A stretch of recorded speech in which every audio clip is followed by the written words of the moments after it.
ছেড়ে পালানোর সময় আমার কাছে না, আমাদের কিছু, কিছু সিন না অনেক চ্যালেঞ্জিং থাকে, সেখানে অনেক রিস্কিও থাকে।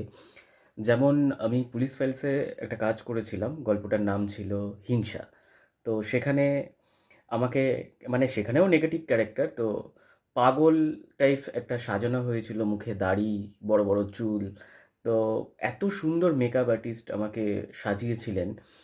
তো সেই জায়গা থেকে আমি যখন আয়নার সামনে নিজেকে দেখি, আমি চিনতেই পারছি না যে আ এটা আমি, আমি সেই ব্যক্তি। এবং এই গল্পটার মধ্যে না, সেখানে আমি যখন মার্ডার করতে যাব, রাত্রিবেলায় আমি একটা পাঁচিল টপকে সেই বাড়িতে ঢুকছি। ঢুকে আমি মার্ডার করতে যাব। সেই পাঁচিলটা না প্রায় ১০ ফুট হাইটের মতো হবে। তো সেখানে আমি শীতের মধ্যে শুটিংটা হয়। তো সেখানে আমার মুখের মধ্যে চাদর ঢাকা দেয়া থাকবে, কালো চাদর, এবং আমি সেই পাঁচিলটা থেকে লাফ দেব। তো আমি বলেছিলাম, ঠিক আছে, আমি করে নেব। তো এই ১০ ফুটের পাঁচিল থেকে আমি যখন লাফ দিতে যাই, তো সেখানে নিচে অনেকগুলো পাথর ছিল, আমি বুঝতে পারিনি। তো আমার পড়ে যাই, পড়ে গিয়ে ভীষণ আমি পাই সেই সময় আ ব্যথা পাই। তো পাটা মুচকে গেছিল। তো এবং আমার হাতে একটা রেঞ্চ থাকবে, আমি সিঁড়ি থেকে যাবো। গিয়ে আমি জানলা থেকে দেখব যে আমি যাকে মার্ডার করব, দেখব না এখনও তো মার্ডার করতে পারছি না। কারণ সবাই আছে, এখনও কেউ ঘুমায়নি। তো ওখানে যে রেঞ্জটা আমার হাতে থাকবে, সেই রেঞ্জটা দিয়ে তার মাথায় মারার একটা সিন। তো এই সমস্ত অনেক কিছু সিন থাকে যেগুলো অনেক রিস্কি থাকে। যারা নন টেকনিক্যাল তারা পারে না। তো আমরা যেহেতু ওগুলো টেকনিক্যালি মানে ভাবে ধরি, যাতে তার কোনোভাবে আর্টিস্টের চোট না লাগে, সেইভাবে এই জিনিসগুলো করতে হয়। তো একটু টেকনিক্যাল বিষয়টা জানা উচিত, এবং কিছু, কিছু ক্ষেত্রে রিস্কি সিন থাকে।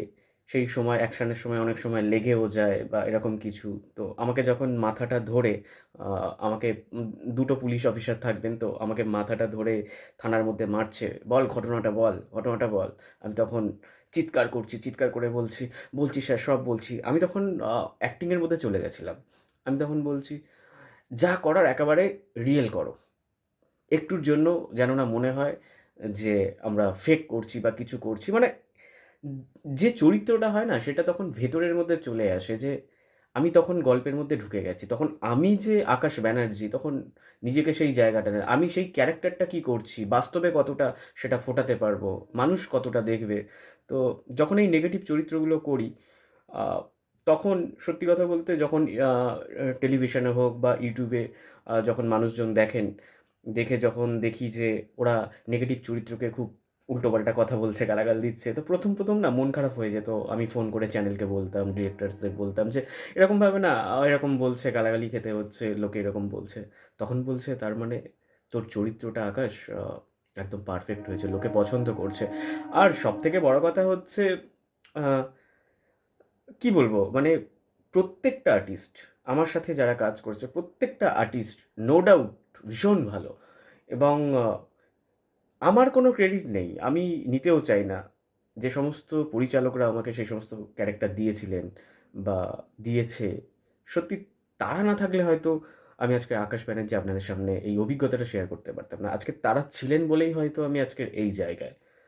তো এটুকুই বলতে চাই। আমার এই অভিনেতা আকাশ ব্যানার্জী হওয়ার পেছনের কিছু গল্প আপনাদের সাথে শেয়ার করলাম।